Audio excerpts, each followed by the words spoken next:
ಮತ್ತೆ ಆ ಬಣ್ಣದ ನೀರಲ್ಲಿ ಅಷ್ಟೊತ್ತು ನೆಂದ್ರೆ ತಲೆನೋವು ಬರ್ದೇ ಇರತ್ತಾ? ಬಣ್ಣದ ನೀರಲ್ಲಿ ಯಾಕೆ ನೆನೆಸ್ದೆ?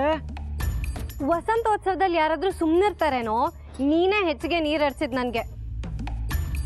ನಾನು ನಿನಗೆ ಬಣ್ಣದ ನೀರು ಹರಿಸಿದ್ರೆ ಅದಕ್ಕೆ ಯಾಕೆ ತಲೆನೋವು ಬರುತ್ತೆ? ಅಲ್ಲದೆ ನಾನು ಕೊಟ್ಟಿದ್ದು ನಿನ್ನೆ ವಸಂತೋತ್ಸವ ಮುಗಿದು ಯಾವ ಕಾಲ ಆಯ್ತು? ವಸಂತೋತ್ಸವದಲ್ಲಿ ನಾನು ನೀನು ಬಣ್ಣದ ನೀರಲ್ಲಿ ಆಡಿದ್ದಕ್ಕೆ ನನಗೆ ತಲೆನೋವು ಬಂತು, ಅದನ್ನೇ ನೀನ್ ಕೇಳ್ತಿದ್ಯಾ ಅಂತ ನಿನಗೆ ಉತ್ತರ ಕೊಡ್ತಾ ಇದ್ದೀನಿ. ಅದಲ್ಲ ಕಣೆ ಜಾಜಿ, ನಾನು ನಿನ್ನೆ ನಿನ್ನ ಬುಟ್ಟಿಲಿ ಒಂದು ಗೊಂಬೆ ಇಟ್ಟಿದ್ದೆ. ಅದು ನಿನಗೆ ಇಷ್ಟ ಆಯ್ತಾ, ಚೆನ್ನಾಗಿದೆಯಾ ಅಂತ ಕೇಳಿದ್ದು. ಅಯ್ಯೋ ಮನೆ ಹಾಳ, ನೀನಾ ನನ್ನ ಬುಟ್ಟಿನಲ್ಲಿ ಗೊಂಬೆ ಇಟ್ಟಿದ್ದು, ಅದರಿಂದ ಎಷ್ಟು ರಾಧಾಂತ ಆಗಿದೆ ಗೊತ್ತಾ? ಅಯ್ಯೋ ಸುಂದ್ರಿ ಗೊಂಬೆಗಳು ಅಂದ್ರೆ ತುಂಬಾ ಇಷ್ಟಪಡ್ತಿದ್ಲು ಕಣೆ. ಅವಳಿಗೆ ಅವಾಗ ಕೊಡ್ಸಕ್ಕಾಗಿಲ್ಲ. ನೀನ್ ಸುಂದ್ರಿ ಪ್ರತಿರೂಪ ಅಲ್ವಾ, ನಿನಗೆ ಕೊಟ್ರೆ ಸುಂದ್ರಿ ಕೊಟ್ಟಂಗಾಗುತ್ತೆ ಅಂತ ತಗೊಂಡೆ. ಆಯ್ತು ತಗೊಂಡೆ ತಾನೆ, ಅದನ್ನ ನೇರವಾಗಿ ನನಗೆ ಕೊಡ್ಬೋದಿತ್ತು. ಅದ್ಯಾಕೆ ಕದ್ದು ಮುಚ್ಚಿ ನನ್ನ ಬುಟ್ಟಿನಲ್ಲಿಟ್ಟೆ? ನಿಂಗೆ ನೇರವಾಗಿ ಕೊಡೋದಕ್ಕೆ ಭಯ ಆಯ್ತು, ನೀನೇನಾದ್ರೂ ಬೈದ್ಬಿಟ್ರೆ ಅಂತ. ಅದಕ್ಕೆ ಚೀಲಲ್ಲಿ ಹಾಕ್ದೆ, ನಿಮ್ಮ ಮನೆಗೆ ಹೋದ್ಮೇಲೆ ನೋಡ್ತೀಯಾ ಅಂತ. ನಿನ್ ತಲೆ ಎಲ್ರು ಹೇಳದ್ ಸರಿನೇ, ನೀನು ಎಡವಟ್ರಾಯನೆ. ನಿನ್ನಿಂದಾಗಿ ಅಪ್ಪ ಅಮ್ಮ ಹೇಗ್ ಬೆಂಕಿನಲ್ಲಿ ಬೇಯ್ತಿದ್ದಾರೆ ಗೊತ್ತಾ? ನಿಮ್ಮನೇಲಿ ಏನೈತೆ? ಅಪ್ಪ ಆ ಗೊಂಬೆನ ಇನ್ಯಾರ್ಗೋ ತಂದಿದ್ದು ಅಂತ ಲಲಿತಮ್ಮಂಗ್ ಕೋಪ ಬಂದು ಮನೆ ರಣರಂಗ ಹಾಕಿ ಕೂತಿದೆ. ಅಪ್ಪ ಅಮ್ಮಂಗೆ ಕೆನ್ನೆಗೆ ಹೊಡೆದ್ರು ಗೊತ್ತಾ? ಅಯ್ಯಯ್ಯೋ. ಏನ್ ಅಯ್ಯಯ್ಯೋ? ಈಗ ನಡಿ ನೀನ್ ನನ್ ಜೊತೆ. ಎಲ್ಲಿಗೆ? ನಮ್ ಮನೆಗೆ. ನೀನ್ ಮಾಡಿರೋ ಎಡವಟ್ಟನ್ನ ನೀನೇ ಸರಿ ಮಾಡ್ಬೇಕು, ಇಲ್ಲ ಅಂದ್ರೆ ಯಾರು ನಂಬಲ್ಲ. ನಡಿ ನನ್ ಜೊತೆ. ಅಯ್ಯೋಯ್ಯೋ ನಾನ್ ಬರಲ್ಲ. ಇಷ್ಟೆಲ್ಲ ಆದ್ಮೇಲೆ ನಿಮ್ಮನೇಲಿ ಸುಮ್ಮನೆ ಬಿಡ್ತಾರ ನನ್ನ? ಆ ವಿದ್ಯಾಶಂಕರ ಒಬ್ಬನೇ ಸಾಕು ನನ್ನನ್ನು ಅಪ್ಪಚ್ಚಿ ಮಾಡೋಕ್ಕೆ. ಹಾಗಂತ ಅಪ್ಪ ಅಮ್ಮನ ಮಧ್ಯೆ ಬಂದಿರೋ ತಪ್ಪು ತಿಳುವಳಿಕೆ ಸರಿ ಹೋಗೋದು ಹೇಗೋ? ನೀನ್ ನನ್ನ ಜೊತೆಗೆ ಬಾ, ನಿನಗೇನು ಆಗದ ಹಾಗೆ ನಾನು ನೋಡ್ಕೊಳ್ತೀನಿ. ಅಲ್ಲಿ ಎಲ್ಲಾನು ವಿವರವಾಗಿ ಹೇಳು, ಇಲ್ಲ ಅಂದ್ರೆ ನಾನೇ ಮಾತಾಡ್ತೀನಿ, ನೀನ್ ಹೂ ಅನ್ನು. ಈಗ ನಡಿ ನನ್ನ ಜೊತೆಗೆ. ಅಮ್ಮ ಅಮ್ಮ, ಯಾಕೆ ಅವನನ್ನ ಹಾಗೆ ಎಳ್ಕೊಂಡು ಬರ್ತಾ ಇದ್ಯಾ? ಅವನ್ನೇ ಕೇಳಿ, ಈಗ ಇನ್ನೊಂದು ಎಡವಟ್ ಮಾಡಿದಾನೆ. ಅವ್ನು ಹುಟ್ಟಿರೋದೇ ಎಡವಟ್ ಮಾಡೋದಕ್ಕೆ. ಈಗೇನ್ ಮಾಡಿದ್ಯೋ? ಯಾರ್ದು ತಲೆ ಹೋಗೋಂತ ಕೆಲಸ ಮಾಡಿಲ್ಲ ತಾನೆ? ಮಾತಾಡೋ ಮಳ್ಳಗ್ರಾಯ, ಅದೇನೋ ಮಾಡ್ತಾನೆ ಇರ್ತಾನೆ, ಗೊತ್ತಾಗೋ ಹಾಗೆ ಮಾಡಿದ್ರೆ ತಿಳ್ಕೊಂಡು ಸರಿಪಡಿಸ್ಬೋದು. ಆದ್ರೆ ಇವನು ಎಡವಟ್ರಾಯ. ಊರೆಲ್ಲ ಹತ್ಕೊಂಡು ಉರಿದ್ಮೇಲೆ ಲೋಟದಲ್ಲಿ ನೀರು ತಗೊಂಡ್ಬರ್ತಾನೆ ಆರ್ಸೋದಿಕ್ಕೆ. ಏನ್ ಮಾಡ್ದೆ ಹೇಳೋ ಬಂಗಾರಿ? ಅದು ಗೊಂಬೆ, ನಂಗೆ ಹೇಳೋದಕ್ಕೆ ಹೆದರಿಕೆ ಆಗುತ್ತೆ. ಅಮ್ಮ, ಅಪ್ಪನ ಬುಟ್ಟಿನಲ್ಲಿ ನೀವು ಗೊಂಬೆ ನೋಡಿದ್ರಲ್ಲ, ಅದನ್ನ ನೀವು ಅಪ್ಪ ತಂದಿದ್ದು ಅನ್ಕೊಂಡ್ರಿ. ಅದನ್ನ ತಂದಿದ್ದು ಇವನಂತೆ. ಏನ? ಹೌದಮ್ಮ, ಇವನದನ್ನ ನನಗೆ ಅಂತ ತಂದು ನೇರವಾಗಿ ಕೊಡೋದಕ್ಕೆ ಹೆದರಿ ಅಪ್ಪ ನನ್ನ ಹತ್ರ ಬುಟ್ಟಿ ಕೊಟ್ಟಿದ್ರಲ್ಲ, ಅದ್ರಲ್ಲಿ ಹಾಕಿದಾನೆ. ನಾನು ನೋಡಿಲ್ಲ. ಮನೆಗೆ ಬಂದ್ಮೇಲೆ ನೀವು ಅದನ್ನ ನೋಡಿ ಅಪ್ಪನ ಮೇಲೆ ಅನುಮಾನ ಪಟ್ಟು ಇಷ್ಟೆಲ್ಲ ರಾಧ ಅಂತ ಆಯ್ತು. ಏನಾಯ್ತು? ನಿನ್ ಬ್ರಹ್ಮಾಂಡ ಗುಂಡಗಾಯ್ತು. ಅದನ್ನ ಅಪ್ಪ ಇನ್ಯಾರ್ಗೋ ತಂದಿದ್ದಂತ ಅಮ್ಮ ಅಪ್ಪನ್ಗೆ. ಜಾಜಿ ಆಯ್ತಲ್ಲ, ಬಿಡೋದನ್ನ. ನಾನ್ ತಂದ್ಕೊಟ್ ಗೊಂಬೆ ಇಷ್ಟೊಂದು ಗಲಾಟೆ ಮಾಡ್ತಾ, ನನ್ನಿಂದ ಬೇಜಾರಾದ ಕ್ಷಮಿಸ್ಬಿಡಿ. ಇನ್ನೇನು ಉಳ್ದಿಲ್ಲಪ್ಪ ನಿನ್ನಿಂದ ಬೇಜಾರಾಗಕ್ಕೆ. ಅಮ್ಮ ನನ್ ಕ್ಷಮಿಸ್ಬಿಡಿ.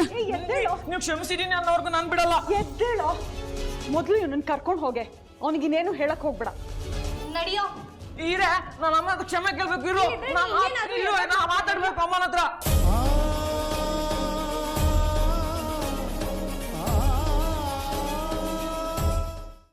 ಸಿಕ್ತು, ದಾರಿ ಸಿಕ್ತು. ಏನದು? ಯಾವ ದಾರಿ?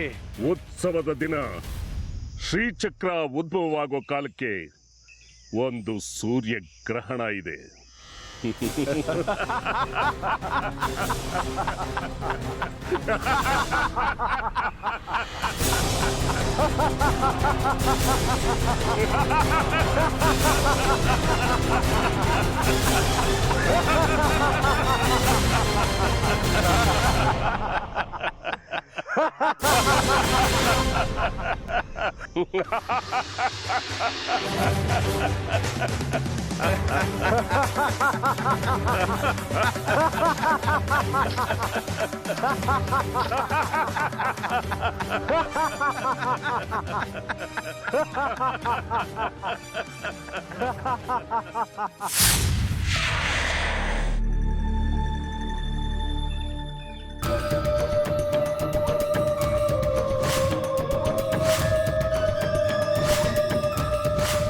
ಯಾಕೆ ಜಾಜಿ ಒಂಥರ ಆಡ್ತಿದ್ಯಾ? ನೀನು ಈ ಥರ ಆಡಿದ್ರೆ ನಂಗೆ ಭಯ ಆಗುತ್ತೆ ಕಣೆ. ಅವಿವೇಕಿ, ನಾನು ಜಾಜಿ ಅಲ್ಲ, ಸುಂದ್ರಿ.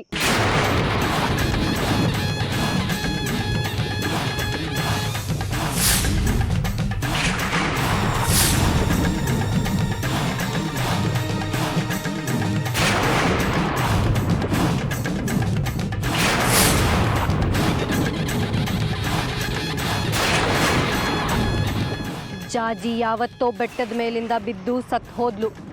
ಅವಳ ದೇಹದ ಒಳಗಡೆಗೆ ನಾನು ಸೇರಿದ್ದೀನಿ. ನೀನೀಗ ನಿಂತಿರೋ ಜಾಗ ಯಾವುದು ಅಂತ ತಿಳಿದಿದ್ಯಾ ನಿನಗೆ? ಇಲ್ಲ, ನಾವೆಲ್ಲಿದ್ದೀವಿ? ಕೆಲವು ದಿನಗಳ ಹಿಂದೆ ನನ್ನನ್ನು ಬಲಿ ಕೊಟ್ರಲ್ಲ,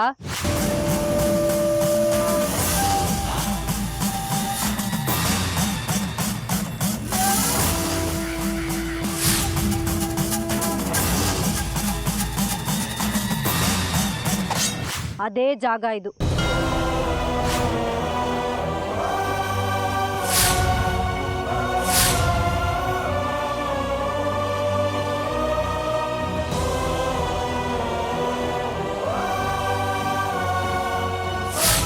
ಅಯ್ಯೋ, ಹೌದಲ್ವಾ?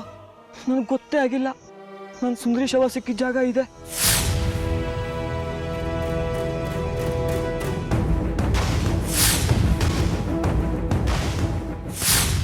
ಮುಂಡ ಬೇರೆ ಆಗಿತ್ತು. ನನ್ನನ್ನು ಯಾಕೆ ಇಲ್ಲಿ ಕರ್ಕೊಂಡು ಬಂದೆ? ಇಲ್ಲೊಂದು ಒಳ್ಳೆ ಅವಕಾಶ ಇದೆ. ಏನದು? ಸೂರ್ಯಗ್ರಹಣ ಮುಗಿಯೋವರೆಗೂ ಕಾಯೋದು ಬೇಡ. ಮಾಮೂಲಿನಂತೆ 8 ಗಂಟೆಗೆ ಉತ್ಸವ ಹೊರಡ್ಲಿ, ಆದರೆ 9 ಗಂಟೆ ಒಳಗೆ ಉತ್ಸವ ಕಲ್ಯಾಣಿ ಸೇರಬೇಕು. ಗ್ರಹಣ ಕಾಲದ 25 ನಿಮಿಷ ಉತ್ಸವ ಸ್ಥಗಿತಗೊಳ್ಬೇಕು. ಸೂರ್ಯಗ್ರಹಣ ಕ್ರೂರವಿದೆ, ಅದಕ್ಕೆ ಎಲ್ಲರೂ ಒಳಗೆ ಸೇರ್ಕೊಳ್ಬೇಕು ಅಂತ ಘೋಷಣೆ ಮಾಡಿಸೋಣ. ಗ್ರಹಣ ಮೈಲ್ಗೆ ಆದ್ರಿಂದ ಎಲ್ಲರೂ ಸ್ನಾನ ಮಾಡಿ ಶುದ್ಧವಾಗಿ ಬರಬೇಕು. ಉತ್ಸವ, ಪಲ್ಲಕ್ಕಿ, ಶ್ರೀಚಕ್ರ ಎಲ್ಲವನ್ನು ಕಲ್ಯಾಣಿಲಿ ತೊಳೆದು ಮೈಲ್ಗೆ ಕಳ್ಕೊಂಡ ನಂತರ ಉತ್ಸವ ಮುಂದುವರಿಯುತ್ತೆ ಅಂತ ಹೇಳಬೇಕು. ಇಲ್ಲ, ಹಾಗೆ ಮಾಡೋದಕ್ಕೆ ಸಾಧ್ಯನೇ ಇಲ್ಲ. ಮೊದಲು ಅವ್ರು ಹೇಳೋದನ್ನ ಪೂರ್ತಿಯಾಗಿ ಕೇಳು. ಯಾಕೆ ಸಾಧ್ಯ ಇಲ್ಲ? ನಾವು ಹೇಳೋ ಎಲ್ಲ ಉಪಾಯಗಳಿಗೂ ಅಡ್ಗಾಣ ಹಾಕ್ತೀಯ ನೀನು. ನಾನು ಹೇಳಿದ ತಕ್ಷಣ ಜನ ಹೋಗ್ಬಿಡೋದಿಲ್ಲ. 10-20 ಜನ ಸೇರುವಂತ ಉತ್ಸವ ಅಲ್ಲ ಅದು, ಜಾತ್ರೆ. ಜಾತ್ರೆಗೆ ಸೇರ್ತಾರೆ ಜನ. ಯಾರು ಯಾರ ಮಾತನ್ನು ಕೇಳುವಂತಹ ಪರಿಸ್ಥಿತಿನಲ್ಲಿ ಇರೋಲ್ಲ.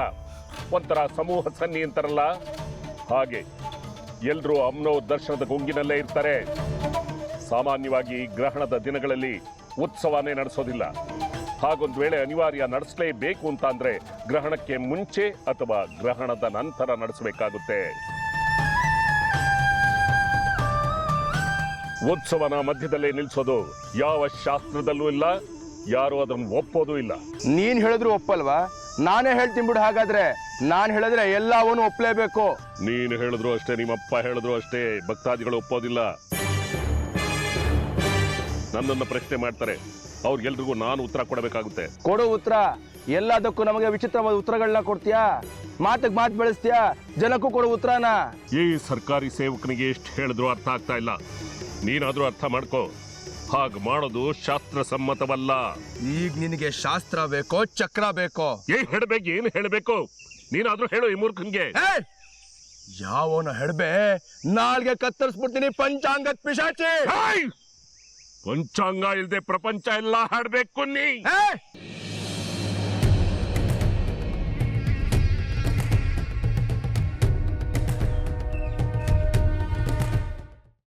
ವಿರೂಪಾಕ್ಷ ಸಾಯ್ಬೇಕು ಅನ್ನೋದಿನ್ನ ಆಸೆ ಅಲ್ವಾ? ಹೌದು. ನಿನಗೆ ಅನ್ಯಾಯ ಆಗಿದೆ ಅಲ್ವಾ? ನನಗೆ ಸುಂದರಿಗೆ ಇಬ್ಬರಿಗೂ ಅನ್ಯಾಯ ಆಗಿದೆ. ವಿರೂಪಾಕ್ಷನ ಅಂತ್ಯ ಕೂಡ ನಿನ್ನ ಕೈಯಿಂದನೇ ಆಗಲಿ.